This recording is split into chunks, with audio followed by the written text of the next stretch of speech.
Yeah, we didn't do well at all, but we're still in there with a bit of a chance. So if I knew he was going to wear this, I would have brought my Blues jersey, and we would have been able to have a bit of a State of Origin fest. Earlier today, I got a text from Robbo because for those guys who haven't been up here on the stage before, we like to try and get to know the guys that we're interviewing or being interviewed from. And I usually ask some hard questions and some easy questions of the guys that I'm interviewing. And I asked the question of Robbo what was his accomplishments in life, and I got this great photo today of something that he did on Saturday. So medal around the neck. What was your accomplishment on Saturday, fellas? I think the only way I'd finish this is in an ambulance. But go on. Well, it was the 10K run down at the Gold Coast Marathon on the weekend. So it was originally I signed up for the half actually, but I had dropped that back to the 10 earlier this year, and still got it done, which was great. That was another tick off the to-do list. 10-kilometre run. Hey Chad, we missed an opportunity tonight. Yeah.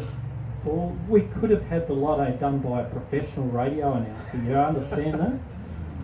We missed the opportunity, didn't we? You're saying we didn't do good, it's always quite professional. Absolutely. Robbo, we're going to talk a few things tonight, but we might start and finish with what you do for a living. So, mate, as mentioned, professional radio announcer on Vision FM. Tell me a little bit about Vision FM for those guys who don't know about it. Tell me a little bit about the program itself. Yep. Well, I always find it a bit funny when you say professional, because I feel like I just make it up as I go. But it's Vision's a great place to work. We're a national network, so I know there's a few listeners here tonight that I met beforehand. But the studios are in Underwood, just on Compton Road, but it goes out from there via satellite all over the country. So we've got just over 700 relay stations around the nation currently, and new ones coming all the time. So I know Robbos had a chance to meet a bunch of listeners all over the country as he's travelled around. And you get the best shit that there is on radio. Yeah. Well, yeah, there's some pros and cons doing brekkie. So the early start is a bit of a challenge. I have never called myself a morning person. I still have 2 alarms goes off in the morning to wake me up. How many coffees? I definitely need a coffee to get going, otherwise I'm in big trouble. So if the first couple of breaks are coffee free, it's not pretty. Not pretty. So Vision goes right around Australia. I asked you a question. What's it like to have 1 million people listen to you? It's a bit scary when you think about it, to be honest. I don't know if it's quite 1 million, but no, it's always interesting. You meet people. Even sometimes I've had people come to your church and just talk about something. I think, how on earth do you know about that? And then I think, oh, that's right, I've mentioned on the radio. So yeah, it's funny how people sort of listen in and feel like they get to know you and become part of the family. So Vision Radio is a Christian-based scenario. Just explain the format that you operate in there. Yep, so it's very overtly Christian.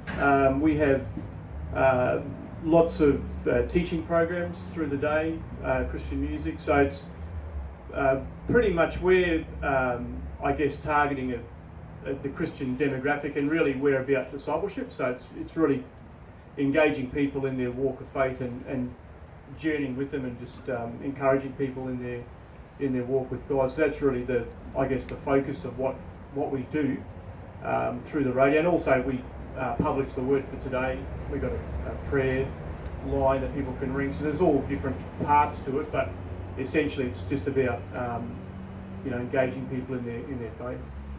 And quite often you've got Big Watto down there doing a few interviews. Yep. And the great thing is too is that we have prayer sessions here on a Wednesday morning, and those guys have dialed into the show and been able to share some prayers with the rest of the blokes in Brisbane and, for that matter, around Australia. So it's fantastic to reach those sorts of bodies right around Australia and like-minded fellas and ladies.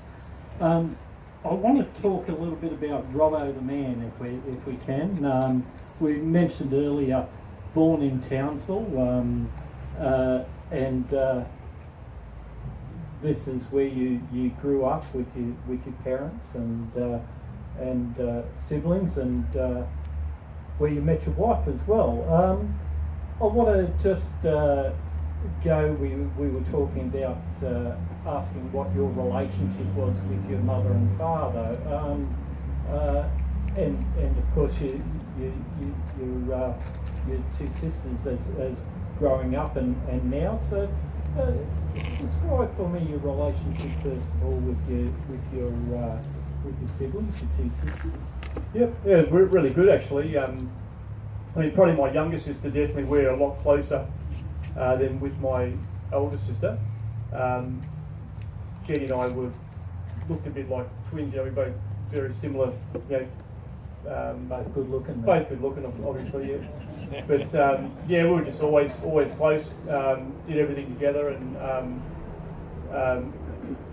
thankfully, when my wife and I moved down here to Brizzy back at the end of 2000. Jenny and her hubby moved down not long after, and we've ended up living only probably 15 minutes apart down on the coast. So it's been great having obviously we've got 2 kids and they've got 2. We've got 2 boys, they've got 2 girls, and they're all cinemas together. And so the cousins are all within a year apart from early teen or up to mid-teens now, and it's great. It's been great having the cousins grow up close together. So it's been really good. And we've been blessed really to grow up in a fairly happy home. Like mum and dad sort of grew us up in the church and never really had any major dysfunction or anything in the home. So it's been quite a blessed upbringing. Like in some respects, I never appreciated as much when I was there as a kid as what I do now. Like looking back on it, I think, man, really we had a really blessed upbringing. And you're saying that you're brought up in the church. Father was a pastor. Mm-hmm. Dad's here, by the way, so I've got to be careful what I say tonight. Dad's here tonight, so we'll be nice and careful here. But we did discuss a little bit about feelings when I know with my father as well, being a shift worker, I didn't get to really know my dad growing up, and there were similar situations. Your dad working for the community quite often made you feel sometimes that not quite as the attention and the relationship that you would have liked. Yeah, I think certainly through Dad, probably up until about I was 11 or 12, Dad was a travelling salesman, so he was often away on the road.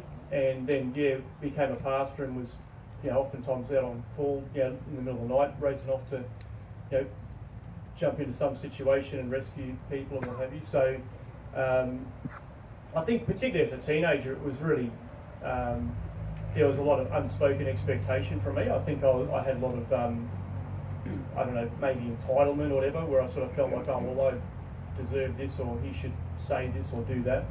And so there was a sense, I guess, where he was more interested or more focused on other people than on me. And I don't think that was really his fault or anything he'd done wrong. It was just my expectations that were there. And so I allowed a lot of bitterness and resentment to creep in over those teen years and into my early 20s particularly. I really felt like I held a lot of stuff against Dad. And I think I had to work a lot of that out over the into my adult life. And sometimes as fathers, being a father yourself now, it can creep up on you as well as a father, where you think that you're giving enough, but sometimes the expectations from our kids are just that little bit more. I know myself, I didn't hear my dad say, "I love you, son," until after his heart attack, which we were with similar situations. I know that I tell my son and my daughter every day for that same reason that I wasn't told as a child, and it's funny that sometimes we learn the lessons, but maybe sometimes we don't. You love your dad, yeah? Oh, absolutely. Yeah. Absolutely. And your relationship now with your father? Yeah, I think it's a happy relationship. Like I think something that I've had to learn over the years, and still nutting it out, to be honest. But I think just to be able to express those expectations. I remember we had a chat not that long ago, where I sort of was able to honestly express and say, look, I thought you might have done this differently, or I wish you'd said this or done that. And I said to him at the time, I said, I think it's unfair for me to have an expectation without telling you what it is, and then getting upset at you for doing something you didn't even know that, you know what I mean? So I've had to learn that, I think, over the years, and I'm still nutting that out. But no, I think, Dad and I have got a happy relationship. Certainly we're probably not as close as we could be, but, there's no animosity or... Plenty of time. Yeah, that's right, exactly. That's it. You married your lovely wife Morgana back. You met at uni up in Townsville, and then moved down here. Tell me about your lovely wife. Oh, she is lovely. She's we met in the first few weeks of uni, so we were just straight out of school. She'd come up to Townsville to do uni. She'd grown up on the Gold Coast, and I remember I met her at a Students for Christ camp. There was a camp that they ran on the weekend, probably, 3 weeks or so into uni. And I wasn't going to go, and my mum said to me, "Oh, go on, you should go, and you'll meet some students and some other Christian friends." And so I thought, "Oh, right, I'll rock up," because I was working, so I had to go up late on the Friday night to get to the camp. So I went along and met her, and I wasn't overly, I sort of met her, and there was a few others there, and didn't really think too much more of it. But then it was a week later, there was I think it was Youth Alive or some concert or thing going on, and I said to one of my school friends I was going to pick her up and take her out, and Morgana had hooked up with this girl, because they were doing the same courses at uni, and so I turned up to pick this school friend up, who I'd gone to school with for 12 years, and she opened the door, and Morgana was there all dolled up to the nines, and I just, lost it. So it was like love at second sight, I guess you could say. But no, she was just beautiful, and we madly fell in love and got married a couple of years later, and haven't ever had a fight or anything ever. It's just been like heaven. That's a lie. That's a lie. Because we'll get to that. You've now got two boys. Yep. Who were going to be here tonight, but one of your boys got egg allergies, and we were a little bit worried about him coming along tonight, and upsetting. But your boys, you're proud of them? I am very proud of them. Yeah, I love my boys, and have a. It's an interesting relationship. Obviously, they're both teenagers now, so there's always that kind of like, "Oh, Dad," sort of stuff. But no, we do have a great relationship, and I've worked pretty hard to try and put time into them, and I've picked up lots of. One of the great benefits of working on the radio is that I hear so much stuff, like whether it's Focus on the Family or listen to Watto, or heaps of different things that you hear over the years that I've tried to implement and put into the kids. So I'm sure I've blown it plenty of times, but I guess I'm trying to do what I can and hope that it works out in the end. That's all right. You said that you've never had troubles with your wife. I want to talk about this, and we'll take it as far as you're comfortable. Trouble with the magazines over the time, porn. Tell me what happens with yourself when you're reading this and coming out the other side? How does this affect your marriage and your wife, where she was during this period in your life? Yeah. Well, it's unfortunately I brought a whole bunch of baggage into the marriage that I wish wasn't there. I was probably roughly 11 when we were staying at my nana's place over at Christmas holidays, and I was sleeping in my uncle's room, which was the common thing. We do that every couple of years when we were kids. And I was into the remember the Commando comics? Yep. War I've comics. still myself. So I used to read them, and my uncle read them, and so I was devouring these Commando comics. And I was digging around looking for some more in his bedroom, and come across some hardcore stuff that he had shipped in from Canberra, and just obviously being just a young bloke, young fella. I had no idea about any of that sort of stuff at the time, and it I guess the thing that my biggest regret really is that I kept it hidden. I could have easily just run out. Mum and Dad were there, and I could have just said, look, here it is. I didn't even know what to say or anything. I was just shocked, but it was kind of like, I opened this drawer and seen this stuff, and I quickly shut the drawer and thought, what's that? And then of course, the curiosity gets the better of you, and you think, I better just go back and check that and see what it actually was, And so there was this, I guess it was a hidden thing. And then over the years, obviously we'd go back there for holidays again, and so I knew that it was there. And schoolmates that sort of had access to stuff. So it kind of was just something that grew over the years. Grew and continued over the years. And so I just took that into my marriage, which was a pretty poor sex education. It really screwed a lot of my concepts and my they talk about lust, not love.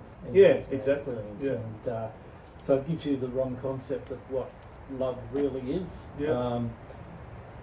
Your wife finding out about this addiction, the better word, she felt that she was a little demeaned from the situation. How does one go through this whole being outed and then repairing a relationship? Yeah, it was pretty challenging. I mean, we've had some pretty rough times over the years, and sadly, it's something that I've broken into trust more times than I care to remember, and I've kept stuff hidden from her. And probably the first time that she found. I mean, obviously by this stage it was on the computer rather than magazines, but I remember the first time that she found stuff, it was not pretty. And I mean, thankfully she's stuck by me all the years. I mean, I've got to give. So you've got to keep her. Oh, absolutely. She's amazing. She's put up with a lot from me, and broken promises and slip ups and what have you. But it's just. It certainly has damaged the trust there, and so it's a constant I guess journey of rebuilding and trying to prove yourself to be faithful and never really being sure whether you're hitting the mark or not. I asked in our pre-interview about mateship and whether you had that bloke in your life that you can depend on and share with. Yeah, well, to that one. Today I do, and I think that's something that, like the last few years, I feel like I've finally broken free. Like it's certainly still, a daily decision and a daily choice for me not to go back. I mean, obviously it's so readily available these days; you don't have to look very hard. But yeah, and I guess I've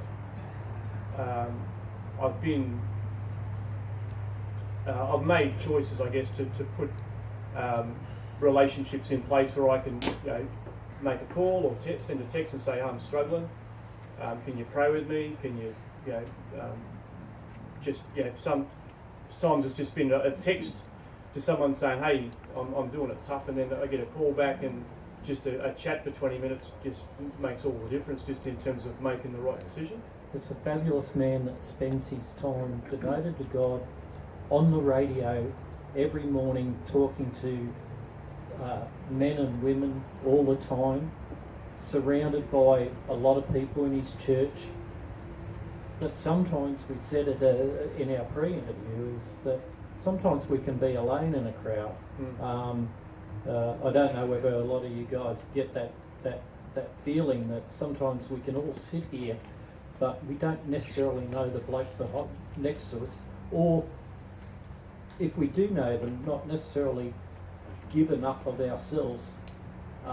We keep a lot in reserve, and sometimes that can eat us up, can't it?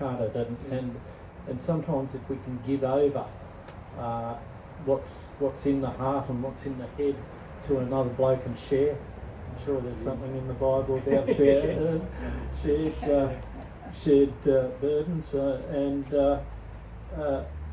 it's something there that we have to get more and more used to, and it's certainly something when I came to Shed, and I'm sure yourself, that this is the one place that we can be honest, we can be true with each other, and get this rubbish off our shoulders and out of our hearts. Yeah, exactly. That's the thing. I guess you got to, it creates this.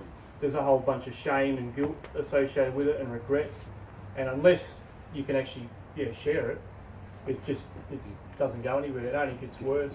And I think that part of the issue with me was that I grew up in a fairly small Christian school, and I was like school captain, and I was always kind of, having that facade or that mask to say everything's doing all right, but everything wasn't all right, and even I think over the years I used to use porn as like a stress relief, like if things got too much stress, or there was a pressure situation going on, that'd be my default.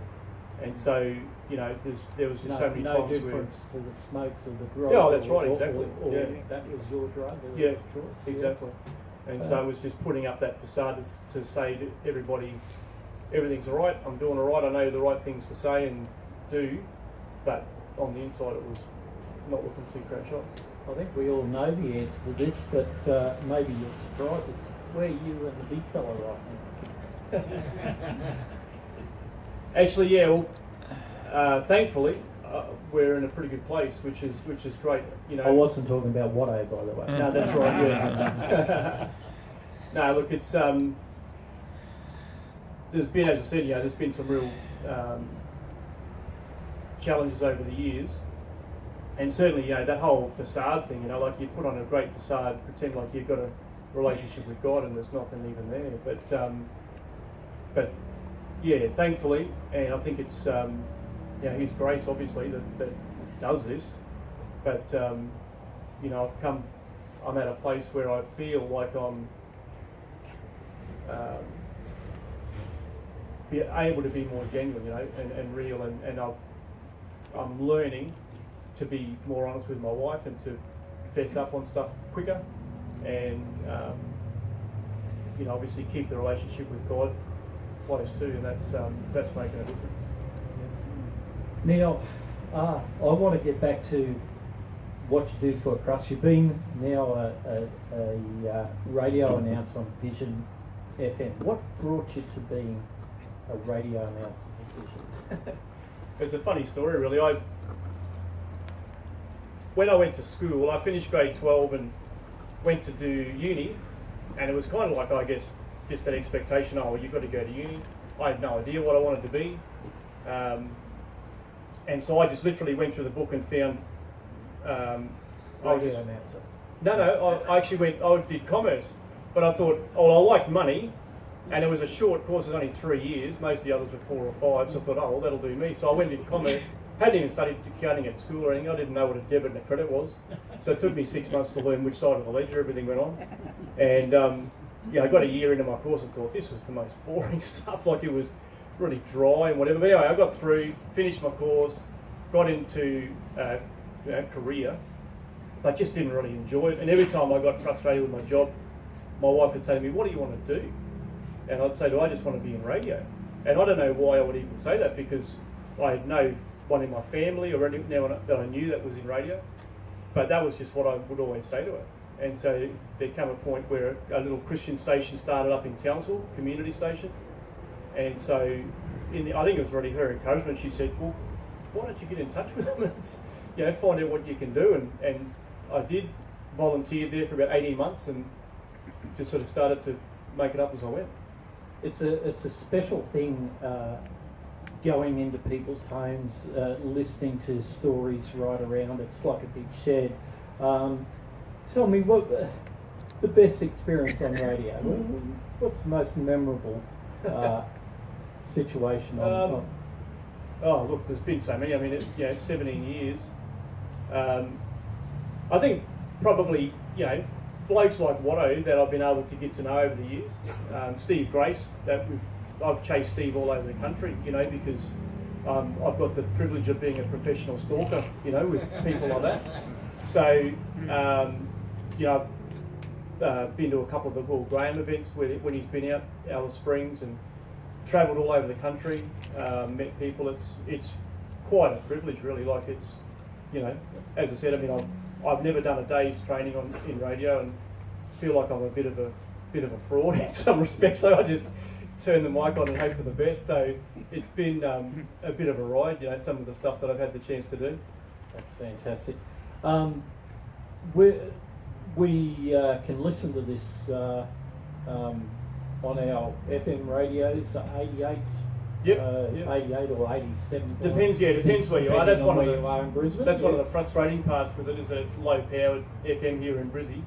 But you can download an app, which is good if you can stream on Bluetooth in your car. Download the big app, and you can tune in anywhere you want.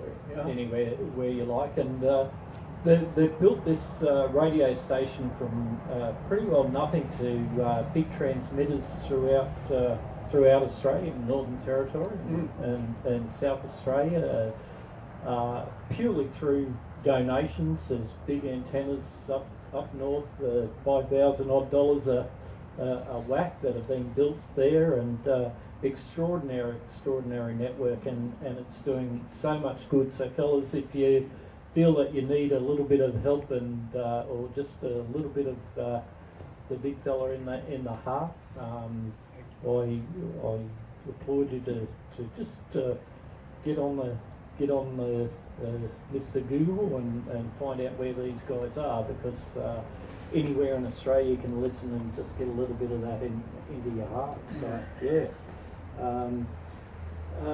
I think we've pretty much covered everything a little bit quicker.